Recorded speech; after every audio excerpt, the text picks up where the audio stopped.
kaliy, natriy, bu tamam ekan. O'sha ikkovidan biri 404 gram aralashma va HNO3. Nitrat kislota eritmasida eritilibdi. Normal sharoitda o'lchanganda 33,6 litr azot oksidi hosil bo'ldi ekan. Xo'sh. Natriy va tuzning massasini topyapman bu yerda. Hop. Kaliy va natriydan iborat. Yozamiz. Kaliy, natriy. Bular nima bilan eritildi bular? HNO3 bilan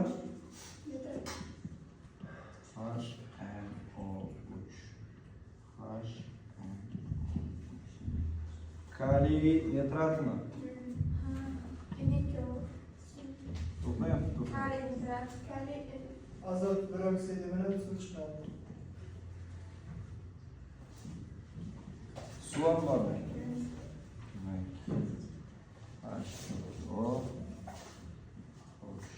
Natriy nitrat.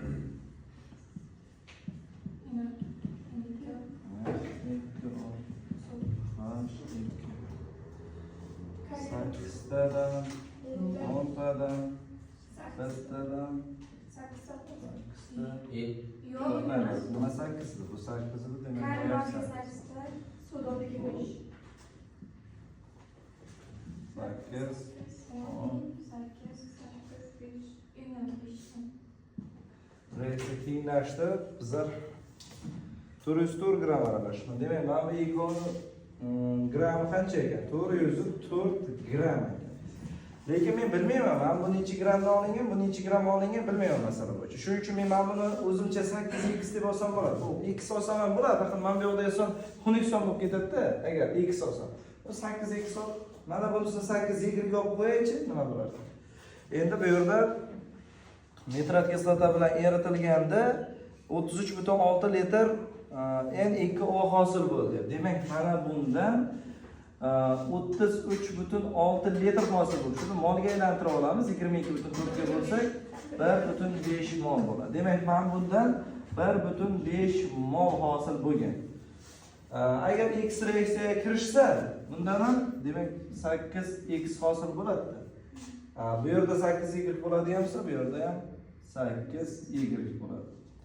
Bizlar 8 xatolik ketgan ekanda 8 molidan 1 mol hosil bo'layotganda 8x dan x mol hosil bo'ladi. Chunki 1 ni 8x ga ko'paytirsak 8x.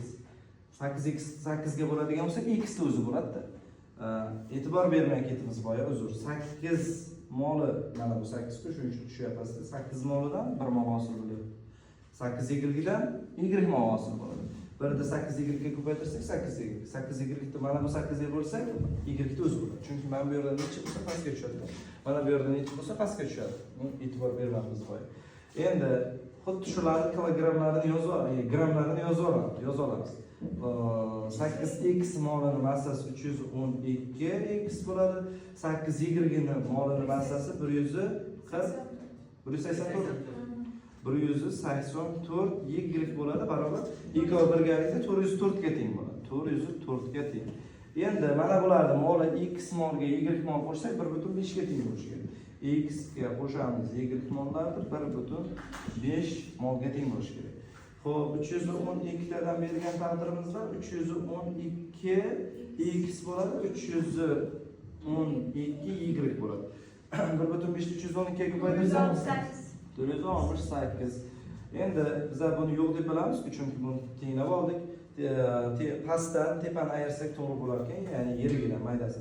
312 lar qisqarib ketadi. 312 dan 184 y bo'ladi.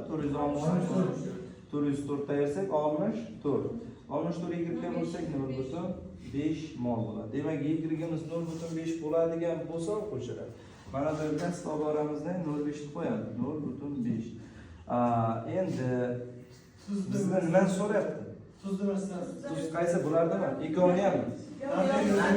Natriyli tuz mana. Qaranglar, 8 molidan 8 mol hosil bo'lyaptimi, to'g'rimi? Ha. Yoki 8 dan 1. 8 ni 0,5 ga ko'paytirib 1 ga bo'lsak 4 mi? 4 molini natriydan 4 molini massasini topib qo'yasizlar. Xo'sh, 4 ta ko'paytiramiz. 1 mol nitrat massasini toping, 23 14.48. 680. Bir molini. Bir moli deyapman. Bir moli. O'sha bir molini topasizlar ham bu yerga 23 plus 14 plus 48. Demak 85. Endi mana bu yerda 4 mol chiqdi. 4 molni, ya'ni 85 ni ko'paytirasizlar 4 ga. 140. Shunaqa javob bormi? Shunday bo'ladi. Agar sizlardan buni so'rasa, xuddi shunday qilasizlar. 8 moldan 8 mol hosil bo'lyapti va bundan 1 mol x topib olasizlar. Mana bu yerdan x topib olgandan keyin tepaga x qo'yasizlardan bu yerdan qancha mol deysiz. O'sha mol chiqadi va buni massasiga chiqadi. Xohlasalar buni